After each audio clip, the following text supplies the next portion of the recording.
महर्षि वेद व्यास जी भी भागवत जी को लिखने से पहले भगवान का वंदन कर रहे हैं, मंगलाचरण कर रहे हैं। सत्यम परम धीमहि। महर्षि वेद व्यास जी लिख रहे हैं कि मैं परम सत्य का ध्यान करता हूं। वो परम सत्य, परम सच्चिदानंद स्वरूप भगवान का मैं ध्यान करूं, ध्येय चिंतायाम चिंतन करूं। आपकी समस्या क्या है? बोले बहुत परेशान रहते। ध्यान से सुनिए, आपकी समस्या, बोले बहुत परेशान है, बहुत परेशान है, बहुत परेशान। क्यों है? जरा आप विचार करो। क्योंकि आप उस चीज का चिंतन कर रहे हो जिससे परेशान होना। जिस परमात्मा का चिंतन करने से शांति मिलेगी, जिस परमात्मा का चिंतन करने से हमारा जीवन अच्छा होगा, उस परमात्मा का चिंतन हम नहीं करते। किसका चिंतन करना चाहिए? बोले परम सत्य का। सत्य कौन है? जो सदा बना रहता है।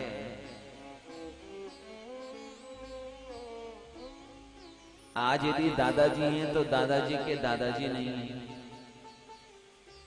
उनके भी दादाजी नहीं हैं। आज जो हैं वो 100-200 साल बाद नहीं रहेंगे। आज जो हैं वो 100-200 साल पहले नहीं। व्यक्ति की उम्र 100 वर्ष की, ज्यादा से ज्यादा। आजकल तो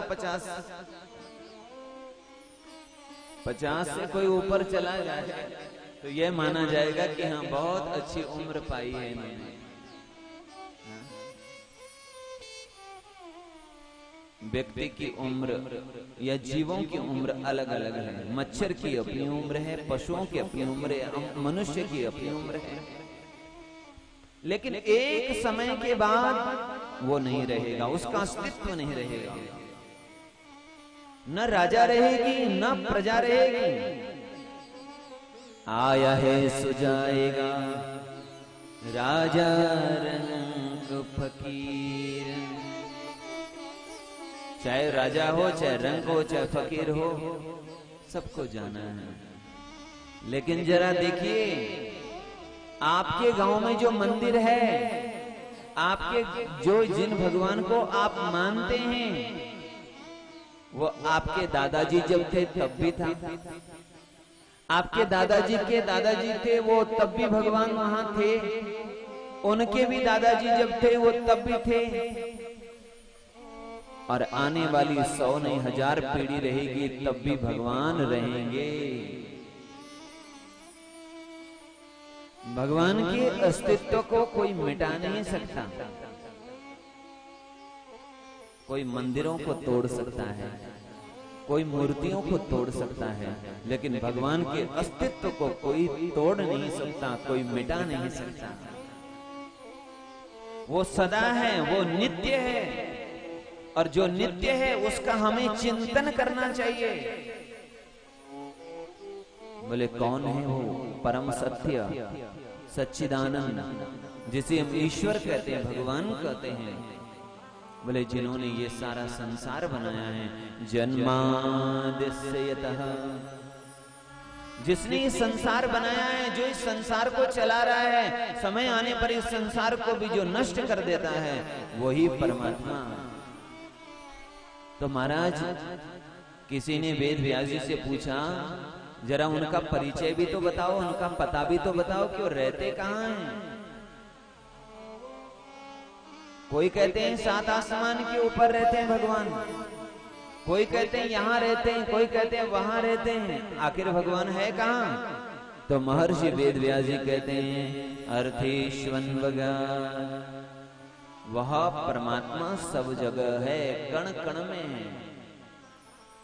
जैसे फूल में सुगंध रहती है, जैसे गन्ने में मिठास रहती है, जैसे तिल में तेल रहता है, वैसे ही कण कण में भगवान का वास है।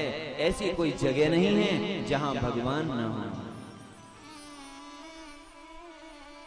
भगवान महादेव देवताओं से कह रहे हैं, हरि व्यापक सर्वत्र समाना, हरि व्यापक सर्वत्र समाना, हरि व्यापक सर्वत्र समाना, प्रेम ते प्रगट होई में जाना, प्रेम ते प्रगट होई में जाना, प्रेम ते प्रगट होई में जाना, प्रेम ते प्रगट होई में जाना। वह भगवान श्री हरि व्यापक है। व्यापक किसे कहते हैं? बोले सर्वत्र जो रहता हो, और कहीं कम कहीं ज्यादा ऐसा नहीं, बोलिए समाना, समान रूप से रहते हैं। प्रेम ते प्रकट होई में जाना, लेकिन वो मिलता कब है, प्रकट कब होता है? बोले प्रेम ते प्रकट, वो प्रेम से प्रकट होता है।